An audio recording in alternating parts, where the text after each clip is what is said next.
Bonjour à toutes et à tous et bienvenue dans Culture Pot. Alexis est en train de bailler, je suis Mox et lui c'est Stein. Et il pleut, du coup c'est une ambiance un peu chillax. Un peu chillax. Relax. En mode relax. Notre invité du jour, Gilo.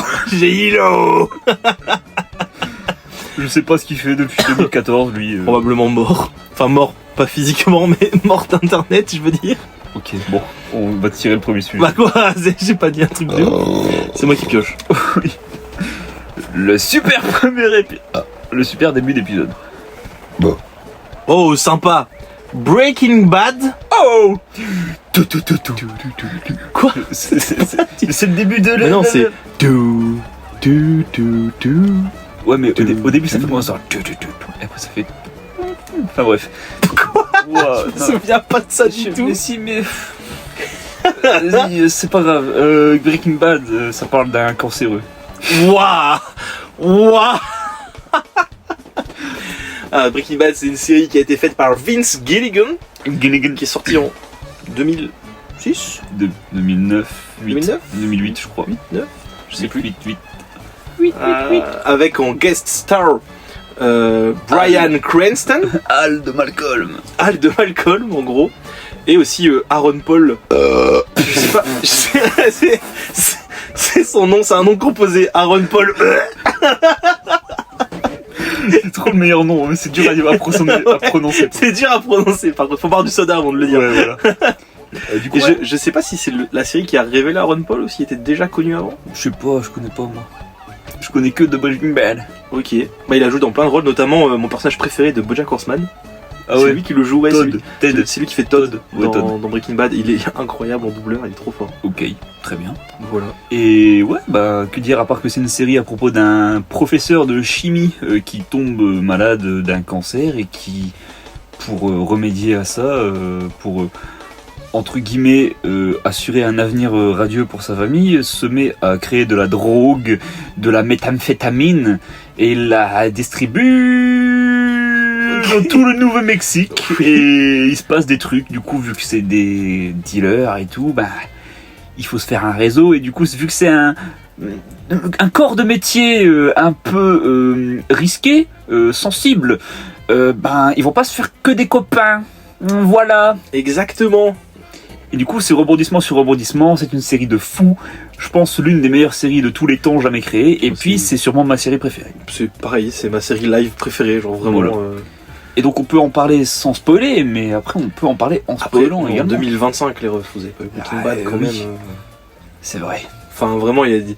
Bon, au pire, au moment où on doit dire un spoil, on dira spoil, et puis les gens se démerderont. Au bout d'un moment j'ai envie de te dire, la série elle est vieille, et puis bon, tout le monde connaît Breaking Bad quand même, faut pas déconner quoi. Ouais. Et au pire, si vous voulez pas de spoil, ben vous allez au sujet suivant.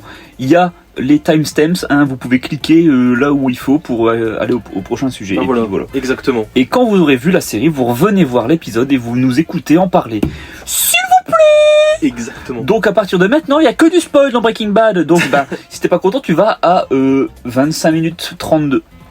Oh, précis encore. Fais gaffe, hein, parce que le dernier épisode, t'as voulu faire un truc précis, c'était loupé, hein. Non. Allez pas écouter, c'est pas vrai, c'est un mensonge. Un gros mensonge. T'es joueur, là, t'aimes le challenge. Non, mais c'est une blague. Du coup, ben, bref, allez au sujet suivant. Ah, Si t'as vous voulez. retrouvé l'araignée, je vois. Ouais, et alors, rappelez-vous, c'était il y a 2 semaines, on a fait plus une araignée, bah, ça fait 2 semaines qu'on parle et puis elle est là. Ça fait 2 semaines qu'on parle non-stop pour ne pas arrêter. Du coup, bah, elle est là, elle fait sa vie. Oh, Waouh. toile. Enfin, bref. Bref, que dire sur Breaking Bad si ce n'est que c'est du genre juste une masterclass cosmique du début à la fin, je pense. Ouais, bah ouais. C'est une des rares séries, je trouve, qui a su s'arrêter quand il fallait. Il n'y a pas une saison où je me suis dit, c'est la saison de trop. C'est vrai, c'est vrai. Il y avait l'épisode de trop avec la mouche. Moi j'aime bien Que la tu adores. mouche. Mais elle, il sert à rien. Mais je sais qu'il y a plein de gens qui dégomment la mouche. Moi je trouve que c'est une putain d'idée. En parlant de dégommer la mouche en plastique à la fin là. Oui, non C'est mais. trop naze. Non mais oui, mais je suis d'accord, mais ça va. Enfin, je veux dire, si c'est juste ça qui te fait chier sur un épisode de 50 minutes. 50 minutes. Comment?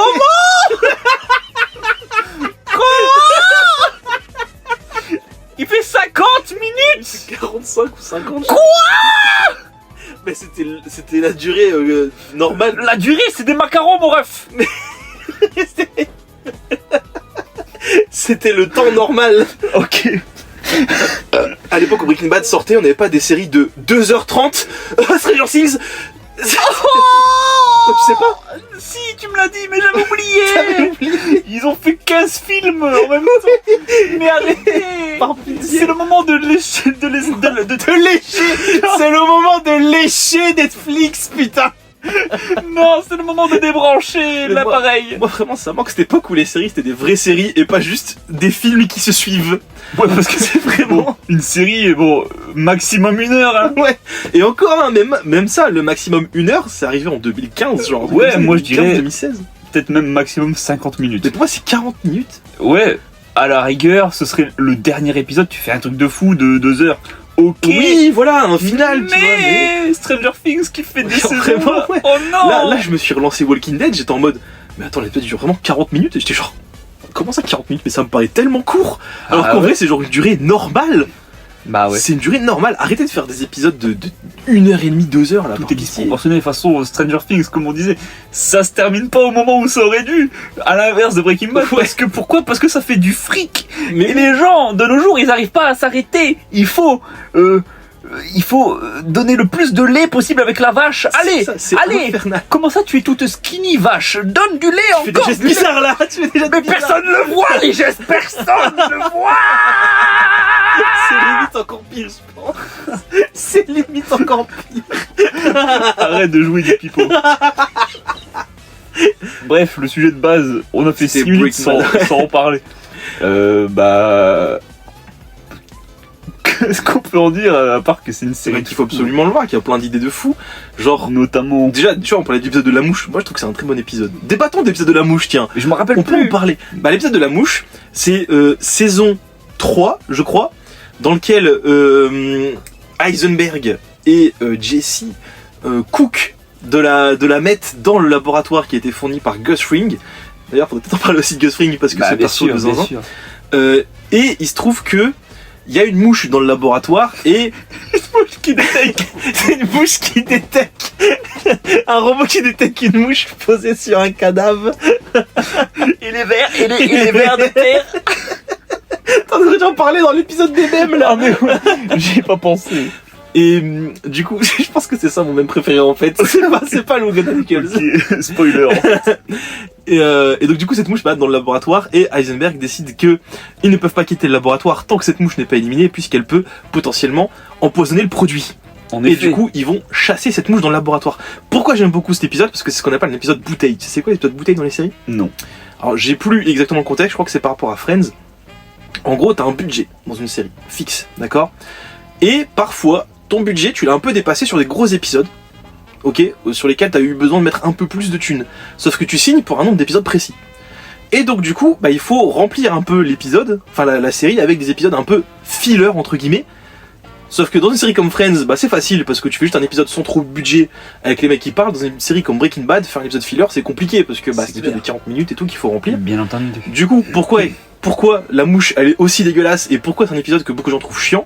Parce qu'en fait c'est un épisode où il se passe techniquement rien.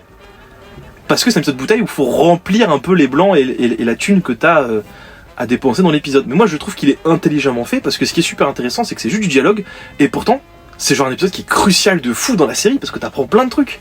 T'as Heisenberg qui pète un câble, qui devient complètement taré. À force de la chasser, il commence à fatiguer, il y a son cancer qui revient parce qu'on n'en parlait plus à ce moment-là de son cancer, il n'existait plus et il revient dans cet épisode. Donc on en reparle, c'est une espèce de rappel un peu de tout ce qu'il faisait. Et c'est le moment où il est à la limite de se griller et de parler à Jesse du fait qu'il a laissé crever sa petite copine dans les saisons d'avant. Et Jesse, il fait plein de dialogues avec lui où il s'ouvre un peu à Heisenberg. Encore une fois, il s'ouvre souvent, mais là c'est encore plus que d'habitude. Et où il lui reparle de son cancer et du fait qu'il faudrait peut-être arrêter et tout. Enfin, genre, c'est un épisode qui est super intéressant parce que les dialogues sont super bien écrits. Et moi, c'est ça que j'ai bien aimé dans La Mouche, c'est que c'est un épisode où il se passe concrètement rien. Mais en gros, si t'écoutes un peu le dialogue, en fait, il se passe plein de trucs. Il est trop bien cet épisode. Ok, ça marche. Mais bon, c'est un truc un peu de surface, j'ai l'impression, genre, bah, du coup, vu qu'on n'a pas trop. Il faut bien qu'on meuble pendant 50 minutes, du coup, ben, on va parler de ça. Parce que, bah, on n'a pas trop d'autres idées. Bah, en vrai, je comprends ton point de vue. Mais je trouve que c'est quand même beaucoup mieux fait que certaines séries qui font du remplissage avec par exemple les épisodes en mode tu te rappelles quand il s'était passé ce truc là et après t'as un flashback d'un épisode où ils refont juste exactement la même scène d'il y a 3 saisons juste pour remplir l'épisode. Ouais, après ça c'est tu Naruto. vois le genre de trucs dont je parle. Ça, c'est Naruto ça. Bah je me refais Malcolm en ce moment, il y en a un toutes les 2 saisons d'épisodes comme ça. Ah bon? Et ça c'est un épisode bouteille. Ah non, je vois ce que tu veux dire. Je me rappelle des épisodes de Malcolm comme ça. Mais après ouais bah c'est comme ça quoi, c'est toujours pareil quoi. Mais Ouais, dans une ça série sérieuse entre guillemets, je pense que c'est un peu plus voyant et on s'en fout quoi. Moi je me rappelle la première fois que je l'ai vu, bah je pense que j'ai vu 2-3 fois la série. Je crois que j'ai fait à quoi il servait cet épisode? Et j'ai enchaîné, j'ai fait super, génial. Bon, moi je le trouve vraiment top. Mais pour le Ouais. coup je sais que je suis en minorité, genre il y a quand même vachement plus de gens qui l'aiment pas trop. Moi je trouve qu'il est cool. Écoute, c'est bien, au moins on est ouvert au débat là dans les commentaires. Ouais et tout. carrément, parlez-nous de vos impressions sur l'épisode de la mouche, de fou. Ouais. Et est-ce qu'ils, je me rappelle plus exactement dans quelle saison c'était, mais est-ce qu'ils ont pas grillé le budget de la saison parce que c'était le fameux la fameuse saison où il se passe un truc avec Gus Fring.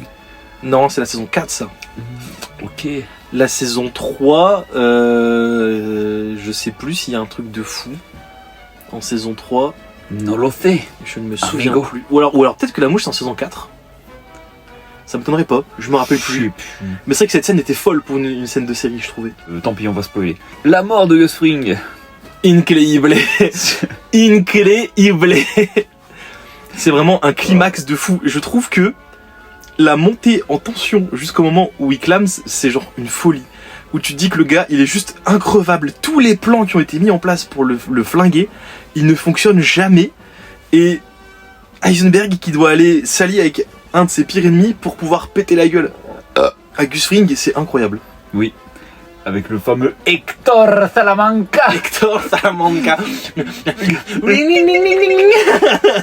Regarde-moi, Hector. Hector Salamanca qui a d'ailleurs un rôle de zinzin dans la série Better Call Saul, Ok. qui est le préquel de Breaking Bad Oui. et dont je parle à chaque fois aux gens qui ont vu Breaking Bad et qui n'ont pas vu Better Call Saul. Faut C'était absolument moi. le regarder parce que déjà Better Call Saul en général est vachement bien, même si j'ai quand même préférence pour Breaking Bad, mais l'épisode final de Better Call Saul c'est mon épisode de série préféré tout court, genre tout confondu.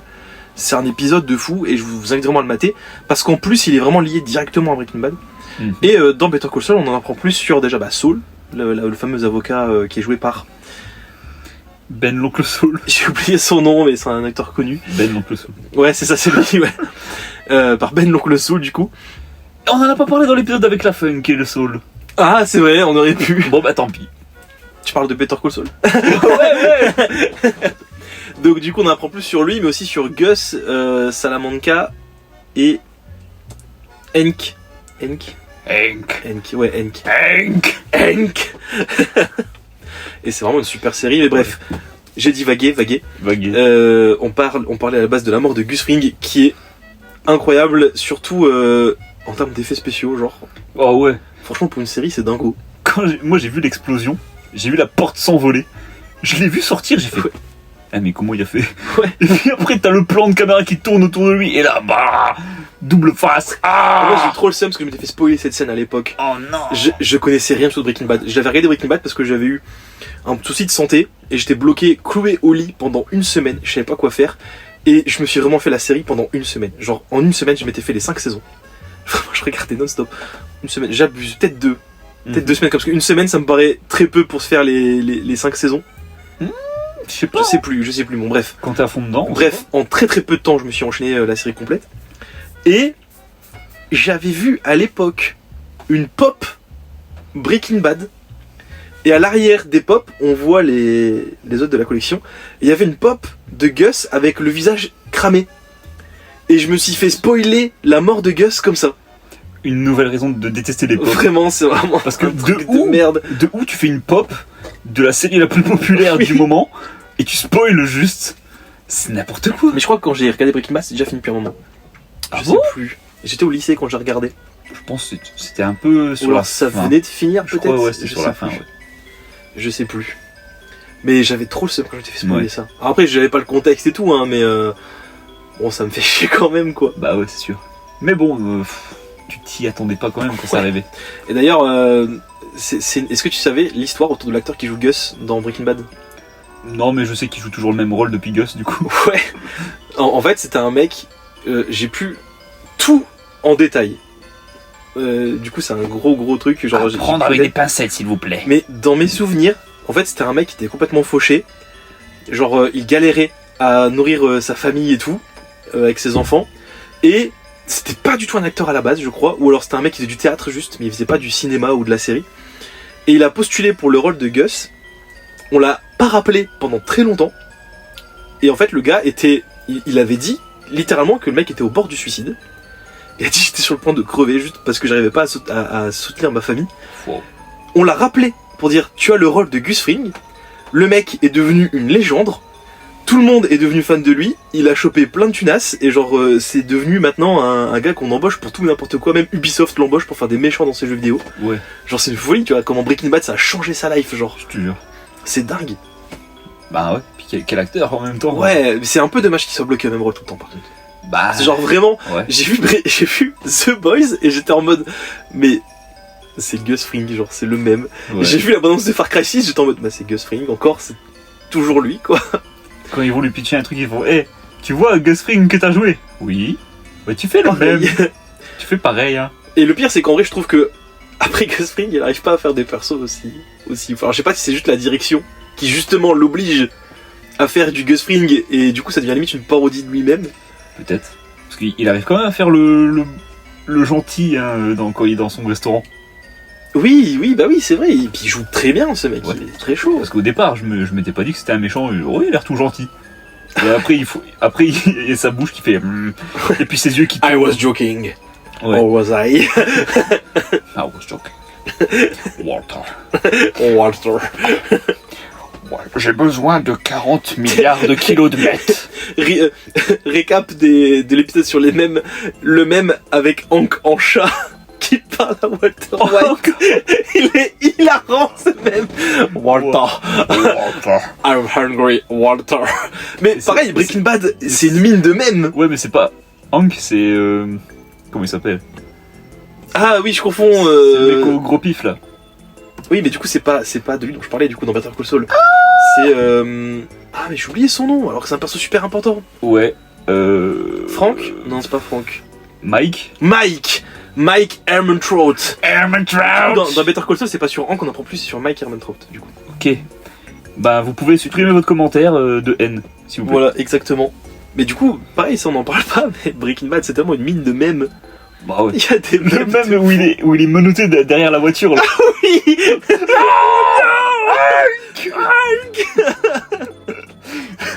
Mais le pire c'est que ce truc il est tellement instauré dans les mèmes d'aujourd'hui que Oui. quand je vois une parodie de quelqu'un qui a les bras dans l'eau et qui crie, je sais forcément que ça vient de ça. Oui. Oh là là.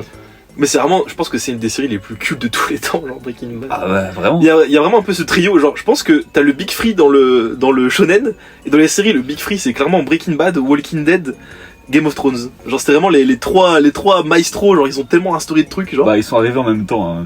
Oui, ouais, c'est vrai qu'ils Ils sont arrivés en même temps. Voilà. Et pourtant moi Tiens, j'ai jamais vu Walking Dead avant, bah du coup très récemment. Ouais. Moi j'ai lu les comics mais j'ai pas vu la série. Et j'ai jamais été fan de Game of Thrones. Il y a vraiment que Breaking Bad qui avait réussi à Ouais. m'accrocher moi. T'as jamais continué Game of Thrones depuis... J'ai lancé l'épisode 1, je crois 3 ou 4 fois, et à chaque fois ça me donnait pas envie de voir la suite. Ok. Et là pareil, Walking Dead en vrai je me suis enfilé la saison 1 en une soirée. Sauf que j'ai lu les comics, j'ai vu la différence qu'il y a entre les comics et la série. Et t'as joué au jeu. J'ai joué au jeu Telltale. Je sais globalement ce qui se passe dans la série par la suite, et du coup, j'ai un peu envie de continuer la série parce que j'ai bien aimé la saison 1. De l'autre, il y a 11 saisons, dont des saisons qui ont 26 épisodes de quasiment 1 heure. Est-ce que j'ai vraiment envie de me faire ces 11 saisons en sachant que la série devient moins bien par la suite? Ah, je sais pas. C'est à toi d'en juger après. Hein. Je sais pas. Bah, ouais, mais tu vois, justement, quand j'ai lancé Walking Dead, le lendemain, je me matais un truc sur YouTube, je crois. Et j'ai revu un extrait de Breaking Bad et je me suis dit, j'ai quand même plus envie de me remater Breaking Bad que de regarder Walking Dead, genre. Bah écoute, autant t'arrêter maintenant. Bah, je pense que je vais pas regarder la suite. Ouais, puis de toute façon, Walking Dead, les comics sont mieux, donc. Bah voilà. D'ailleurs, Ouais. tu savais qu'il y avait une théorie comme quoi les deux univers étaient liés? Pas du tout. il y a une théorie qui dit que... bon, c'est une théorie de merde, hein, mais je crois que c'est juste parce qu'ils avaient fait un clin d'œil à Breaking Bad dans Walking Dead, Si. ou l'inverse, je sais plus. Ouais. Ou je crois que c'est dans Walking Dead qu'il y a une... Enfin, je sais plus, bref. Il y a une des deux séries qui fait un clin d'œil à l'autre, et du coup les gens ont dit que les deux séries étaient liées. Mhm. Et pareil, il y a aussi une ref à Breaking Bad dans Zootopie. Oui. Oui, je vois, ouais. C'est fou comment ça... C'est devenu vraiment un produit culturel aussi, Ouais. Breaking Bad, quoi. D'ailleurs, en espérant que Zootopie 2 soit bien. Inch'Allah. On croise Ouais. les doigts. On croise les doigts. Ouais. C'est qui ton perso préféré dans Breaking Bad?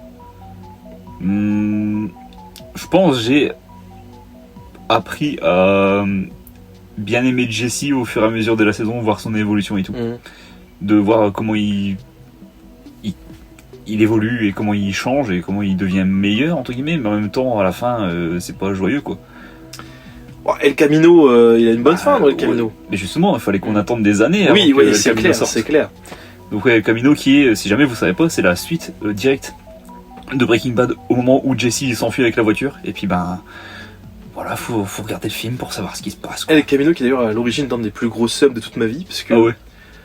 il se trouve que quand El Camino est sorti, je me souviens que les producteurs de la série avaient dit ils voulaient faire un vrai univers étendu avec plein d'histoires fixes sur les autres persos de la série. Donc du coup on avait eu El Camino qui était le film sur Jesse qui racontait la suite, la série Better Call Saul sur du coup Saul Goodman, et il devait y avoir un jeu vidéo, on savait pas sur qui, ils ont jamais dit, il y a des gens qui pensaient que c'était probablement Mike parce que c'était le perso qui pouvait le plus coller à un jeu vidéo, voire peut-être Gus. Mhm. Et il va y avoir d'autres séries et tout, et au final, on n'a plus jamais eu de nouvelles, donc un peu le gros seum, mais j'aurais bien aimé. Ouais, peut-être que c'est en développement et qu'ils le disent juste pas. Hein. Je sais pas, mais j'aimerais bien avoir effectivement. C'est une série que j'aimerais bien voir étendue, et je trouve que c'est une meilleure idée pour rajouter de la richesse à une série de faire des spin-offs et de l'univers étendu, plutôt que de faire une 5ème saison avec 12 épisodes de 2h50. C'est quand même beaucoup mieux. Je vois pas pourquoi. Puis au moins tu touches pas au produit original, quoi, tu vois. Ouais. Si t'es pas content, juste tu regardes pas, quoi. Bah ouais, c'est ça. Mais j'avoue qu'il y a un petit GTA-like en Breaking Bad, pourquoi pas. Ça peut être marrant, ouais, ça peut être marrant. Il y avait eu un jeu de gestion, je crois, Breaking Bad sur téléphone, genre.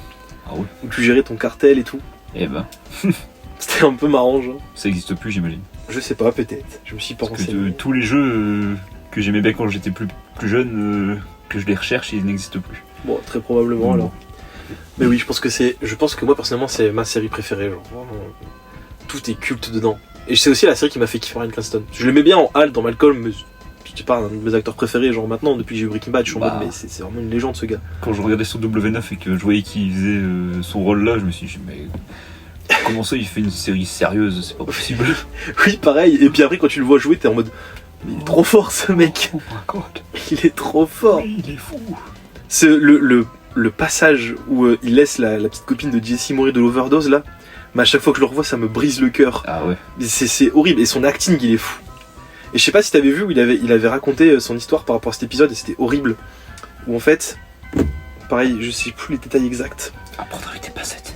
Je crois quelqu'un de son entourage, mais genre très proche, je crois, est décédé d'une overdose. Ah ouais. Et du coup, quand il y a eu ce passage, il était au bord des larmes parce que ça lui rappelait cette personne à ce moment-là. C'est trop fort, genre son acting il est fou. Ah ouais. Mais Et vraiment. qu'il ait voulu que tourner la scène. Ouais, finalement. ouais, c'est dingo. Aïe, aïe, aïe. C'est une série de fous. C'est Ouais, une série de fous. Mais je me suis perdu dans la tristesse là, du coup. Ouais, j'ai vu, t'as badé un peu, t'as badé. Du coup. Ouais. C'est un truc que j'aime beaucoup dans la série aussi, c'est le fait qu'à la dernière saison, on soit déjà sur pas forcément un happy end, un peu entre les deux. Ouais. Mais surtout que le méchant de la série, ça se trouve être le perso principal. À la fin, l'antagoniste final, en vrai, c'est un C'est peu parce qu'il Heisenberg. il break le bad. Il break le bad, Il exactement. devient break bad. Mais c'est cool que je pense qu'il savait très bien que foutre un nouveau méchant après Gus, c'était impossible de rendre la série plus intéressante, genre. Bah, c'est sûr. Et du coup, de faire que Walter, le gars qui a buté tout le monde, est le vrai méchant, ça a rendu le truc encore plus cool. Mhm. Moi, j'aime beaucoup. Parce que c'est vrai que bon, toutes les séries où il faut toujours surpasser le dernier truc, ou tous les mangas, tu sais. Oui, bah oui, voilà. Le méchant là, il est encore plus fort que celui C'est d'avant. vraiment infernal, c'est vraiment infernal. Mais ouais, c'est une trop bonne série quoi. Le Breaking Bad, c'est aussi l'art du teasing. Mhm. Genre la saison 2. Toute cette saison avec à chaque début d'épisode, les petits trucs roses là. Mhm. Je sais pas, tu te souviens? Vite fait. À chaque début d'épisode, t'avais un plan en noir et blanc sur des objets, tu savais qu'il y avait des Ouais. trucs, il y avait des morceaux de métal au sol et tout, tu savais pas ce Ouais, que ouais. c'était. Jusqu'à la fin où tu découvres qu'en fait c'est juste une réaction en chaîne du fait qu'il ait laissé crever la pote de Jesse et du coup son père était pilote d'avion et il a provoqué un crash d'avion et en fait ça s'est répercuté sur lui parce qu'il y a eu plein d'éléments de l'avion qui sont tombés et j'étais genre mais putain c'est une idée de fou. Vraiment cette préparation de saison elle était dingo. Ouais. Je m'en souviens, ça m'avait matrixé. Ils l'ont repris dans Better Call Saul. En fait, à chaque début de saison de Better Call Saul, t'as une séquence en noir et blanc où il y a Saul, mais du coup qui ne ressemble pas au Saul de base, qui vit sa vie dans un espèce de supermarché et il fait des trucs, tu sais pas quoi, et en fait tout ça se regroupe à la fin de série où en fait tu comprends tout ce qui s'est passé. Et je trouve que c'est encore mieux fait dans Better Call Saul parce que c'est en début de saison, ce qui fait qu'en fait t'as le temps d'oublier. Et quand la nouvelle saison elle démarre, t'es genre ah mais c'est vrai qu'il y a ça, et du coup plus la série elle avance plus t'es genre mais comment ils en viennent là, jusqu'au moment où tu comprends qu'en fait ça se passe après Breaking Bad Mhm. et du coup en fait ça t'explique ce qu'il est devenu après Breaking Bad. Ok. Très bien. C'est vraiment super intéressant, franchement foncez par Better Call Saul, c'est une série de fou. Bah ouais. Moi j'ai eu du mal au début, Bon. la première fois que j'ai lancé j'étais en mode oh pas fou, Moi j'ai vu qu'un épisode, j'ai pas réussi, mais. et À franchement voir. moi je me suis un peu forcé j'avoue, donc je sais que c'est une phrase de merde et que je déteste cette phrase. Des fois je force quand même et franchement là j'ai forcé, ça valait le coup, genre franchement j'ai pas regretté, c'était vraiment, Ouais. vraiment bien pour le coup. C'est vrai. Mais des fois, quand tu vois la taille de la série, c'est un peu intimidant. Tu te dis, Oui. purée. Non mais oui totalement, je suis d'accord. C'est long, quoi. Ça c'est pareil, c'est un truc qui me saoule, les séries à rallonge comme ça de 47 saisons là. Ouais, vraiment. C'est aussi pour ça que Walking Dead, j'ai longtemps hésité à le lancer, tu vois, Bah parce que 11 saisons. Puis quand une série c'est 40 minutes, parfois de 20 épisodes, non en gros. Bon, ça va que c'est pas Stranger Things, quoi. Ah là là. Mais en vrai c'est pareil, ça c'est un truc qui me perturbe. Pourquoi au lieu de faire genre 5 épisodes de 2h30, fais genre 20 épisodes de 40 minutes? Parce que c'est plus intimidant de voir 20 épisodes plutôt que 5, je pense. À l'heure d'aujourd'hui où les gens... ouais, genre mentalement ils sont en mode Ouais, ouais, c'est quand même c'est moins- un peu pour te mind trick en mode... oh, il y a que 5 épisodes. Il y en a pas C'est 500. un peu comme les prix à 4,99 en disant que le Exactement. centime ça les fait baisser. Oh, ouais. c'est à 4 €. Non, c'est à 5 €. Quasi 5. Ouais. C'est pas 4. Ah, vraiment, mais dosé un peu.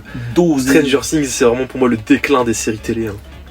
Et pourtant, la saison 1, qu'est-ce qu'elle était bien. Mais j'adorais la saison 1, c'était incroyable. Ouais. Mais c'est vraiment plus je vois des infos dessus. J'ai pas la saison 3, je crois. Plus je vois des infos Ah ouais dessus, plus ça me saoule. Bah, je crois.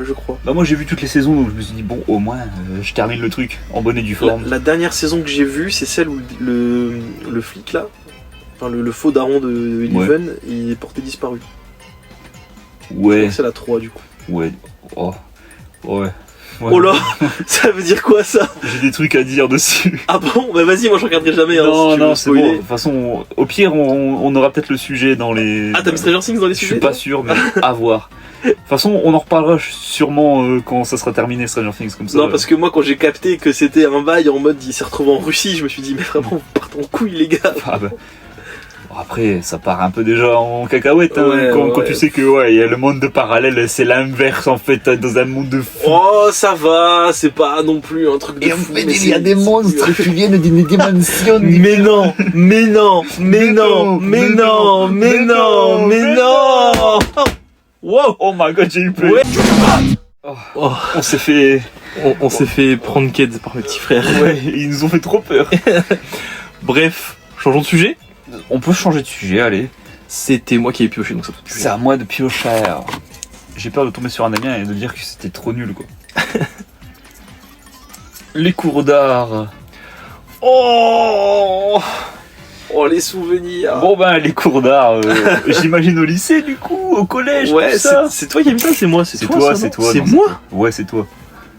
C'est moi qui ai mis ça. Bah ouais, t'as mis les cours d'art, sûrement pour... Pourquoi j'ai mis cette merde? Je pense, si je suis dans ton esprit, je pense que pour toi, les cours d'art, c'est censé être un truc où t'apprends à faire de l'art et pas apprendre l'art en général.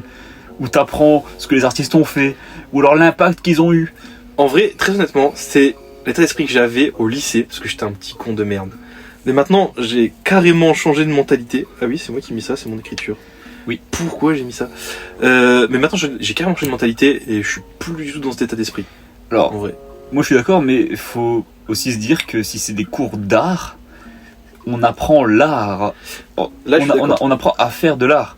Si on apprend ce que les artistes ont fait, c'est de l'histoire de Ouais. l'art. Là, je suis d'accord avec toi, par contre. Là, totalement. Ouais. C'est vrai qu'on s'était fait douiller, nous, là-dessus. Mhm. Du coup, pour ceux qui n'ont pas encore capté depuis le temps qu'on nous le dit, moi et Max, on était au lycée ensemble et on Yes. était dans les mêmes cours d'art.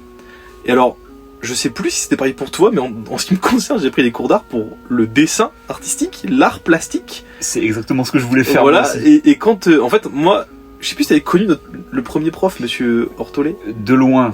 Ouais. Mais du coup, moi j'ai connu que la Madame. entre guillemets nouvelle. Ouais. prof.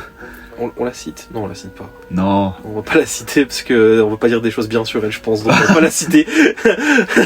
Mais Bisous à madame. mais le premier prof d'art était vraiment en mode, justement il avait cette mentalité là, il était en mode j'apprends des trucs aux élèves sur l'art, donc du coup il faisait un peu ce qu'il voulait. Et après on a changé de prof et cette nouvelle prof, elle, c'était vraiment une personne pas sympa qui voulait plus nous faire de l'histoire de l'art que de l'art en soi. Ouais. Voilà. Et... Quoique, elle voulait faire de l'art, hein, mais pas l'art que nous on voulait. Ouais. Nous on voulait dessiner. Ouais. Oh, on devait faire des installations. Ouais, oh c'était horrible les installations. Moi je me souviens, j'installais mes trucs seulement quand les gens étaient en cours et je les prenais en photo et je les désinstallais juste après. Ouais, moi c'était un peu pareil, mais j'ai jamais fait des gros trucs de fou. Moi j'ai encore les œuvres d'art qu'on faisait à l'époque. Ah ouais. Moi Je te jure, attends, regarde, en plein épisode là, tu sais quoi, en live Ok. action, je vais les sortir. Moi j'en ai encore, c'est vrai, mais j'ai tout rangé, mais je sais pas si j'ai tout exactement. Mais ouais, je me rappelle, j'avais ma grosse pochette de genre 1 mètre sur 1 mètre sur 80 cm où il y avait. J'invente le projet, elle est trop lourde, je peux pas la sortir. Ah ok, il a fait des projets trop massifs. Ouais. Effectivement, je me souviens que c'était abominable. Et même, je me souviens qu'on s'était fait humilier par le reste du lycée parce que ils avaient enlevé les distribs du lycée. Et la prof d'art avait dit, on va s'en servir pour mettre nos expos. Et comme quand t'as 16-17 ans, t'es un gamin complètement débile, le reste du lycée a cru qu'on avait enlevé les distribs pour installer les installations d'art. Et Alors du coup, que- on se faisait vraiment genre Alors que dégommer la gueule. c'était pas parce que les gens ils frappaient dedans ou je sais pas quoi. Non, c'était par rapport aux restrictions sur la bouffe. Ah. S'il y avait des gens qui faisaient des lois en mode pas le droit de manger des trucs gras. Pas le droit de prendre ton petit paquet de M&M's à 2 balles Ouais, 20 exactement. alors que tu peux aller au champ et l'avoir pour moins cher. C'était exactement ça. Mais oui, effectivement. Après, je pense que ce qui joue aussi, c'est que effectivement, la prof était insupportable. Bon, après, moi, j'aime pas les profs. Donc, il n'y a pas beaucoup de profs dans ma vie que j'ai apprécié. Il y en a peut-être genre 3 ou 4, pas plus. Ok. Mais la prof d'art, déjà, je pense qu'elle avait une dent contre moi. Je pense également. Ouais, elle avait vraiment une dent contre moi, genre, parce que ils aimaient pas. Les profs, généralement, n'aimaient pas ma manière de me comporter. Pourtant, j'étais pas un fouteur de merde, hein, j'étais juste un mec qui s'en battait la race. Mais je pense que c'était encore pire que les fouteurs de merde pour eux. Parce que je venais au lycée, je venais pas casser les couilles aux profs.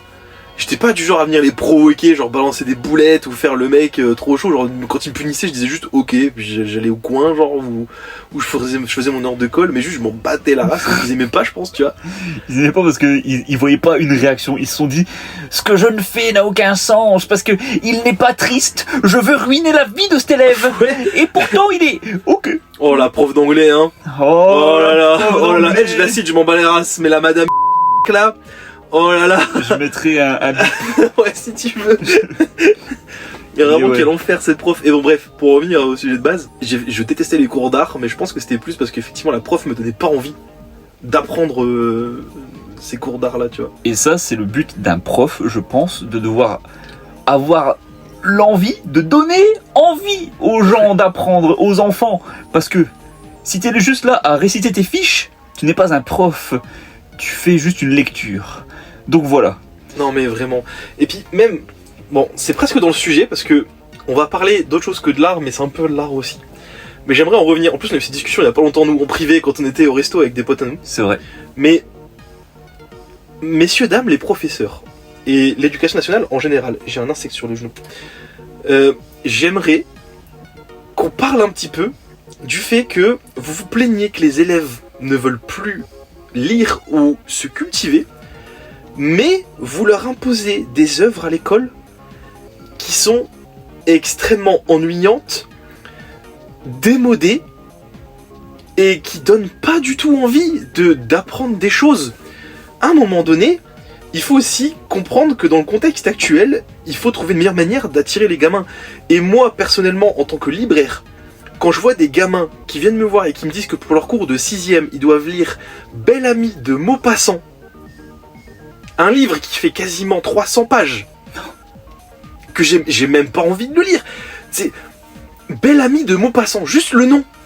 Ça donne envie. Ça donne... Mais vraiment, j'ai pas envie de lire ça, moi, tu vois. C'est clair.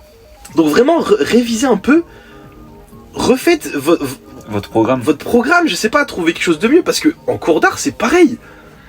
Mais vraiment, moi, je me souviens, quand on nous a dit qu'on devait apprendre entièrement les œuvres de Gustave Courbet, j'ai eu envie de me tirer une balle. Quand elle nous a ramené son paplard avec, je crois qu'il y avait genre 150 œuvres dessus, et qu'elle nous a dit qu'il fallait qu'on connaisse par cœur chaque œuvre de Gustave Courbet. Non, frérot, j'ai pas envie d'apprendre l'histoire de l'art. Quand tu me ramènes ça, ça me donne pas envie. Et pourtant, tu vois, maintenant, j'ai 27 ans. Et bah sur YouTube, je vais regarder des vidéos de mecs qui analysent des œuvres d'art.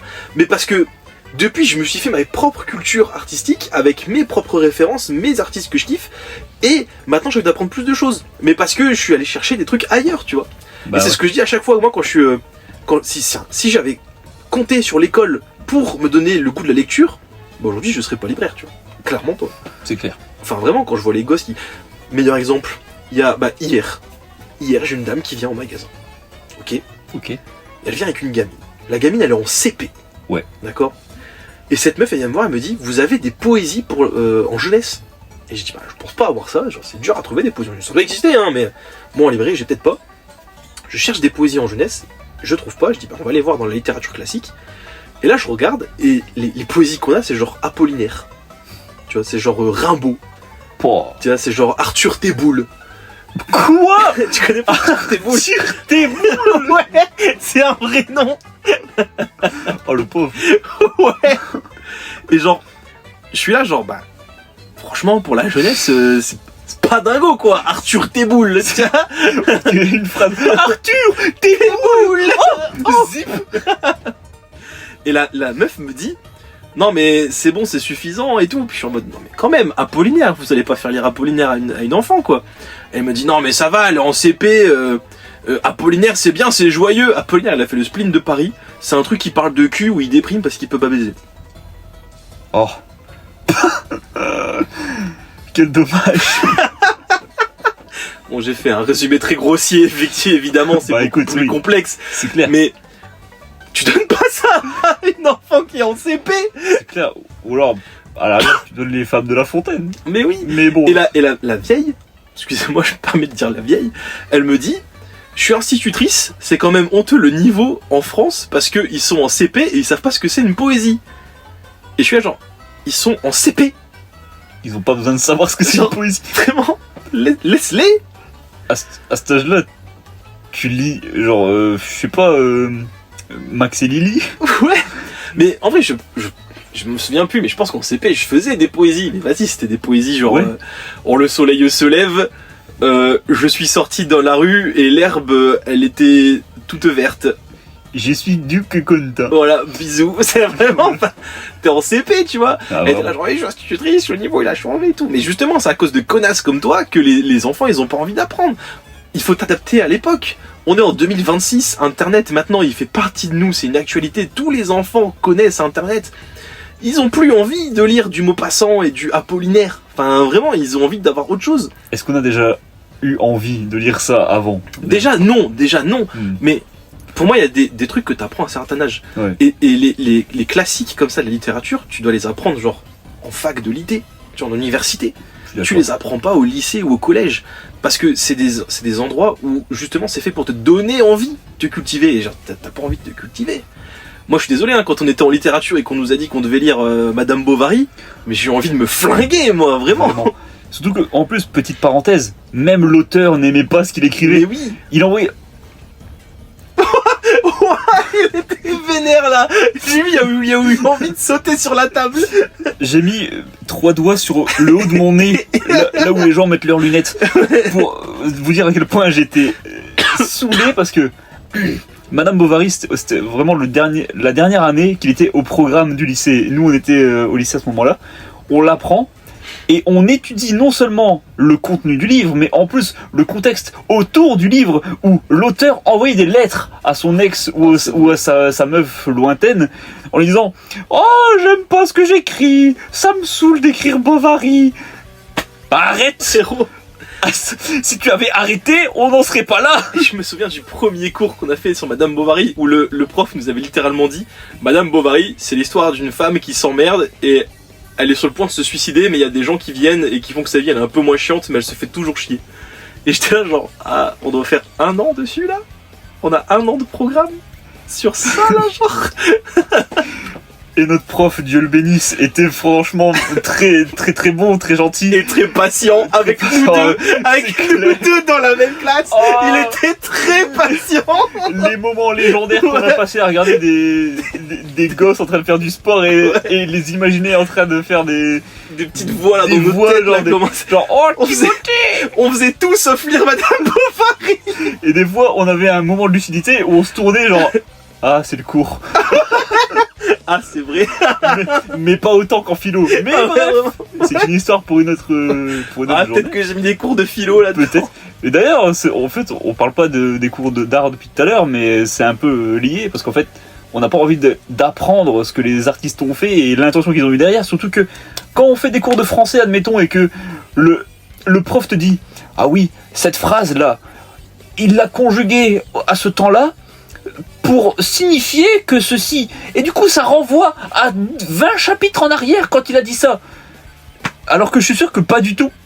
Ça arrive souvent. J'ai l'impression que les cours de français ou d'études de romans et tout, ça suranalyse tout. Oui. Genre, ils ont dit oh, là, il y a une apostrophe. Ça veut dire que ça. Non, oui. L'artiste, tu vas lui demander alors là, vous avez voulu dire ça.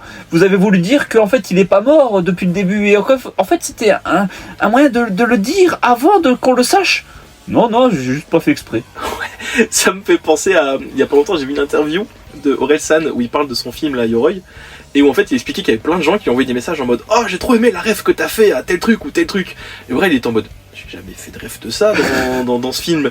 Et genre, ils ont dit ouais, mais si, regarde, à un moment donné, quand tu tombes dans le puits, bah, c'est une ref à bloquer parce que tu fais l'épisode sur le puits. Et t'en non. Je suis juste tombé dans un puits, genre. Ou genre, il y a un moment donné dans le film, il dit il tombe dans le puits justement, puis il fait ah, je suis bloqué. Et les gens disent ah, j'aime trop la ref à bloquer. Et tu vois, c'est le même genre de. Tu vois vraiment ce genre comme ce genre de personne en mode la surinterprétation H24, tu vois. Je te jure, c'est trop ça. Après, j'avoue que maintenant, avec l'âge, j'ai quand même un peu eu ce feeling. Genre, quand je vois un tableau et tout, j'aime bien interpréter des trucs, tu vois. Ok, pour les tableaux. Mais j'avoue, pour le texte. Bah après, je pense que c'est un peu pareil après, quand même. Sûrement, mais en même temps, j'ai l'impression. Tu vas pas penser à 15 000 trucs quand tu écris une phrase, genre.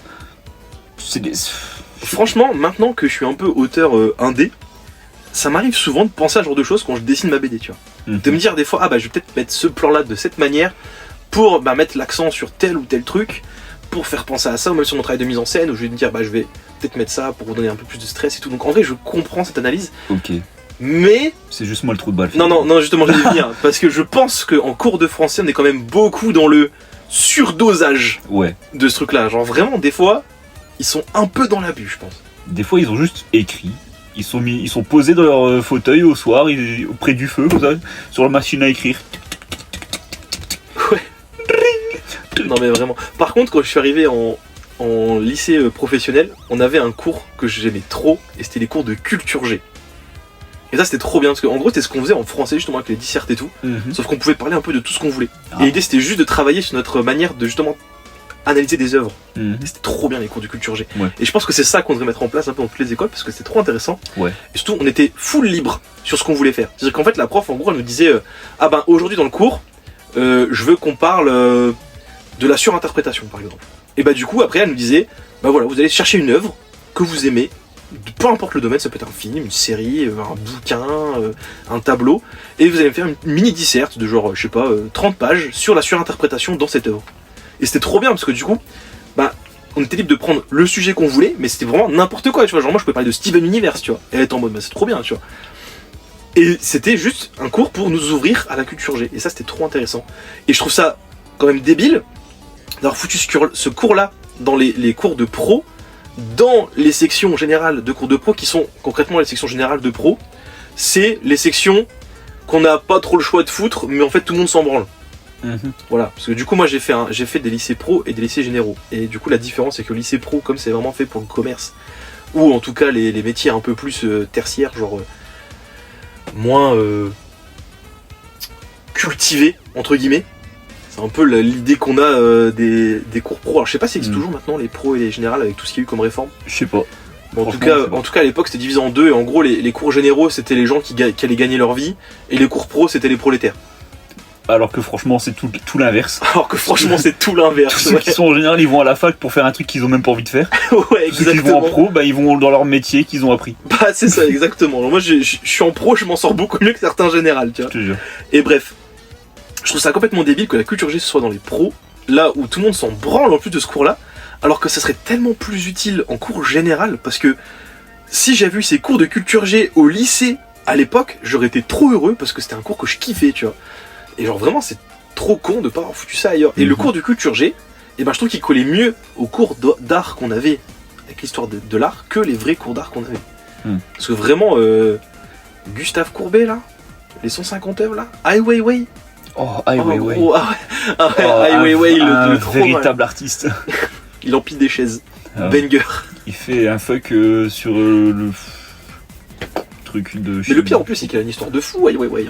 Ouais, c'est dinguerie son histoire. Tu vois. Sûrement, j'ai tout oublié. C'est un mec qui avait provoqué le gouvernement chinois et s'est retrouvé en chinois ou coréen, je sais plus. Chinois. C'est chinois. Il s'est retrouvé en prison pendant quasiment 20 ans. Les gens ont dû faire. Ils sont tous cotisés pour payer sa caution pour qu'il puisse se barrer. Ah oui. Il est interdit de territoire en Chine. Le gouvernement chinois a demandé à des flics de le filmer en permanence. Il y a un documentaire sur lui, il y a un plan de fou dedans, où il y a un keuf qui le filme, mais vraiment devant lui. Il se planque même pas, hein. Il le suit vraiment, il est genre aussi près que moi je suis de toi, tu vois, avec sa cam comme ça, et il y a l'assistant de Ai Weiwei qui filme le flic, qui filme Ai Weiwei. Et à un moment ils en ont rien à péter. C'est super intéressant son histoire. C'est sûr. Mais en cours d'art, mais comment j'en avais rien à péter? Mais vraiment ça me cassait les bonbons, mais parce que j'avais 18 balais frère, j'avais autre chose en tête que de me dire je vais écouter le prof me parler d'un pauvre chinois là qui fait des fucks à des temples. C'est vrai. Parce que tu te dis, je vais prendre une option pour me vider la tête et dessiner. Qu'est-ce que tu fais? Tu fais la même chose que pendant les cours que tu faisais d'avant. Mais oui. Tu te poses, t'écoutes. Non, je veux dessiner, je veux faire un truc avec et puis le pire c'est que quand tu pouvais enfin faire de l'art plastique, la prof te dégommait parce que tu faisais pas ce que elle voulait que tu fasses. Tu as un style trop manga. Ouais, mais vraiment c'était ce que j'avais, tu vois. Et vas-y, j'avais 17 ans frère, tout ce que je voulais c'était dessiner du manga. Tous les gens de la classe veulent dessiner du manga. Alors je peux comprendre, ça la saoule parce que c'est une prof d'art, elle se retrouve avec 36 élèves qui dessinent du manga. C'est pas une raison pour les descendre. Explique-leur juste qu'il y a autre chose. Dis-leur, tu peux faire autre chose, inspire-toi d'autres trucs pour faire ton style manga. Au lieu de juste leur dire tu fais de la merde. Non gros. C'est clair. Mais c'est comme ça que tu crées des élèves qui sont phobiques scolaires ou qui détestent les profs ou qui sont embrouillés. Moi c'est à cause de gens comme eux que je déteste l'école maintenant, tu vois. On m'a souvent dit que je devrais faire prof et à chaque fois je répète la même chose. Hors de question de remettre les pieds dans une école. C'est hors de question, je déteste trop cet endroit, c'est trop de mauvais souvenirs pour pouvoir venir faire prof là-dedans. Ouais. C'est vraiment des trous de balles les profs. Et vraiment, je suis désolé s'il y a des profs qui nous écoutent là-dedans. Je sais que je fais une généralité, mais à un moment donné, moi j'ai connu beaucoup plus de mauvais profs que de bons profs, donc ça me donne pas envie de croire en vous, tu vois. Enfin, à un moment donné, ouais.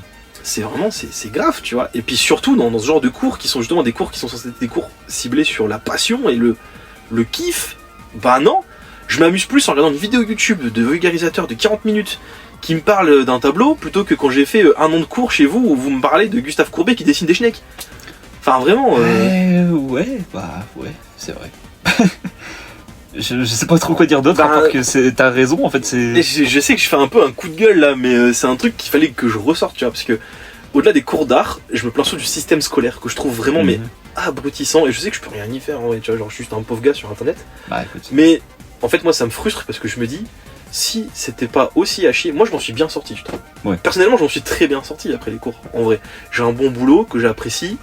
où j'ai une paye de merde, mais au moins c'est un boulot passion, tu vois, genre je m'amuse dans mon taf, j'aime bien ce que je fais, Ouais. tu vois, à côté j'ai aussi le temps pour tourner avec toi, faire des projets, Ouais. je trouve que je m'en suis plutôt bien sorti après l'école, mais il y a des gens qui ont peut-être eu le même parcours scolaire que moi, et qui s'en sont beaucoup moins bien sortis, parce qu'ils n'ont pas les mêmes chances que moi, derrière, et je me dis, peut-être que si le système scolaire était différent, bah ces gens-là, ils seraient plus heureux, tu vois.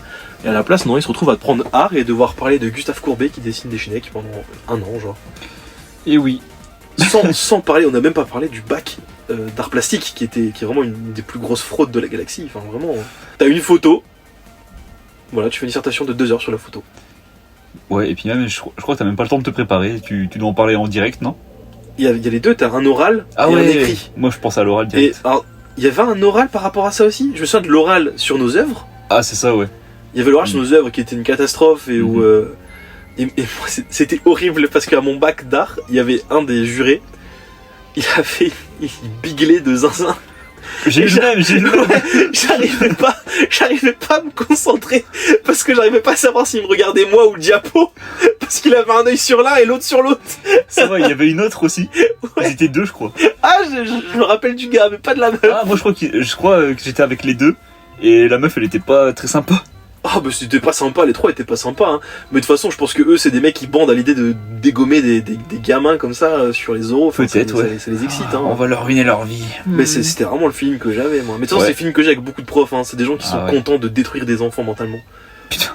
Mais vraiment, c'est vraiment un métier de merde. Genre, franchement, c'est vraiment un métier de tocard. Je suis désolé, je suis ultra méchant là, avec les profs et tout, mais vous voyez justement, j'espère que ce que je dis en vrai ça va aider des profs, parce que c'est à cause de profs de merde comme ça que j'ai une si mauvaise opinion de ces gens. C'est clair. Après, on comprend ce que tu veux dire, je pense. Tu généralises, mais en même temps, tu généralises surtout pour les mauvais profs. Mais on sait très bien que les bons profs ça existe. Ah mais oui, on ceux avait des bons ceux profs, qui donnent envie aux élèves d'apprendre. J'avais un très bon prof d'anglais au collège, au lycée notre prof de littérature était très très bien, et d'ailleurs encore big up à lui parce que franchement on lui a fait subir le pauvre. Ouais. Bon, ça va, on n'était pas méchants. Ouais, on était juste chiants, c'est tout. Ouais.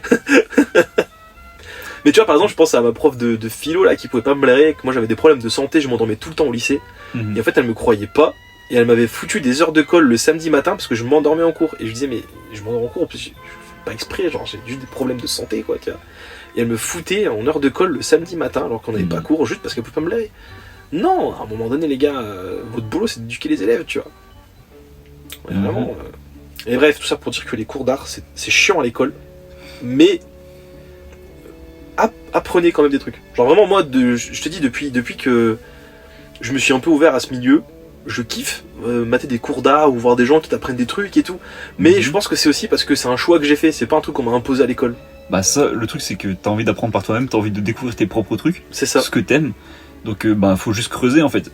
Même aller faire un tour dans un musée ou juste, je sais pas, regarder des vidéos, regarder des styles, des courants d'art qui vous intéressent. C'est ça, mais lisez des bouquins aussi, il y a plein de bouquins d'art qui sont vraiment incroyables. Bon, moi j'adore l'impressionnisme, je le savais pas avant quelques années, j'étais genre waouh, mais j'adore ce style en fait, c'est trop bien. D'ailleurs, je vais parler d'un bouquin que j'ai adoré, que j'ai lu, il est sorti il y a 2 ans, on tourne je crois, et qui est une tuerie, genre c'était mon coup de cœur quand c'est sorti, j'en parlais énormément à mon boulot, qui s'appelle Les Yeux de Mona, je sais pas si tu connais, c'est une dinguerie. Alors c'est un livre qui a très très bien marché à la sortie, genre vraiment c'était un des best-sellers de l'année, et qui est ressorti cette année avec un format, et je pense pour moi que c'est ce format là qu'il faut lire absolument, en format beau livre d'art. Donc c'est un très gros livre, vraiment fat, vraiment format bibliothèque, c'est plus format cadeau en vrai, c'est un bouquin à 45-50 balles. Ah ouais. Après vous avez un livre de poche et puis vous avez le grand format classique qui est à genre 20 €. Mais pour moi il faut lire avec la version beau livre d'art, et en fait le concept est trop bien, c'est l'histoire d'une petite fille qui perd la vue. Et en fait, elle perd la vue du jour au lendemain, on sait pas d'où ça vient, elle va voir des médecins, les médecins l'examinent et tout, elle retrouve la vue, et les médecins lui disent que en gros, ils savent pas ce que c'est, ils connaissent pas l'origine de ce problème, et juste, potentiellement, un jour, elle va peut-être reperdre la vue, parce qu'ils ont aucune raison ils savent pas pourquoi ça arrive, tu vois. Et les parents de cette jeune fille la confient à son grand-père, et son grand-père lui dit, il dit aux parents qu'ils doivent il est ok pour s'occuper d'elle, mais ils doivent pas lui demander ce qu'ils vont faire ensemble et tout. Alors attention, c'est très bizarre ce que je dis, mais ça a une vraie raison, puisqu'en fait il va proposer à cette jeune fille de faire l'école buissonnière, et il va l'emmener dans les musées les plus connus de France. D'accord. Donc il y a le Louvre, le musée Grévin, je crois. Non, le Grévin, c'est le truc de cire, je crois. Bon, je sais plus. Bref, musée d'Orsay. Ouais. Et un dernier, je sais plus c'est quel. Et bref, il va l'emmener dans ces musées et il va lui présenter toutes les œuvres de ces musées. Et il va lui dire, il faut que tu vois ces œuvres au moins une fois dans ta vie. Si jamais tu dois perdre la vue un jour, il faut que tu aies vu ces trucs-là. Ouais. Et en fait, tout ce bouquin, c'est à chaque fois, tu as un chapitre, une œuvre, et un dialogue entre la vieille génération, donc le grand-père qui lui a connu cette œuvre à l'époque, dans justement ce contexte un peu d'apprentissage, un peu à la dure et tout, on doit tout apprendre du premier coup, et cette jeune fille qui, elle, avec ses yeux d'enfant, découvre les œuvres, et vont en parler entre eux. En fait, du vieux monsieur qui lui est rodé niveau art et qui connaît tout par cœur, et de la jeune fille qui découvre l'art, et qui du coup pose ses questions un peu bêtement autour de ses œuvres, et en fait c'est trop bien, c'est un dialogue philosophique entre deux générations qui communiquent sur justement cette éducation artistique et sur cette manière de voir les œuvres. C'est une dinguerie, et en fait, ce format qui est sorti là, qui est en format beau livre, tu as le bouquin au complet, et les œuvres dont il parle qui sont vraiment sur 2 grosses pages, avec vraiment un côté analyse. Donc t'as le texte et à côté t'as l'œuvre, et du coup tu peux vraiment voir de quoi il parle vis-à-vis de cette œuvre. Et c'est un bouquin incroyable. Ok. Qui s'appelle du coup Les Yeux de Mona. L'auteur c'est, je crois, si je dis pas de conneries, c'est Thomas Schlesser. Je suis pas certain. Je crois que c'est ça. Si jamais il y a un problème, on fera la petite correction en commentaire. Mais vraiment je vous invite à lire ça, et justement je trouve que ce bouquin là est un meilleur cours d'art que les cours d'art qu'on a eu à l'époque. Très bien. C'est un vrai essai, et une vraie lettre d'amour à l'art en général qui est incroyable, et ça fait partie des œuvres qui m'ont donné envie de m'intéresser à l'art. Bah écoutez, si vous allez en librairie, n'hésitez pas à le feuilleter, peut-être que ça pourrait vous intéresser, et puis en découvrir un petit peu. Exactement. Sur l'art en général, oui.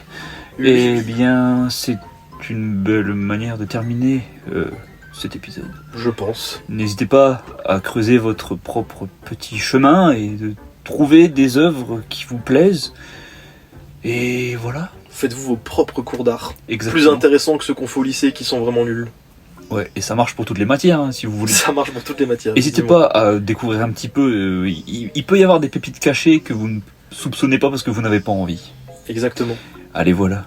Un petit mot de la fin. Croûte. Trousse. Trousse.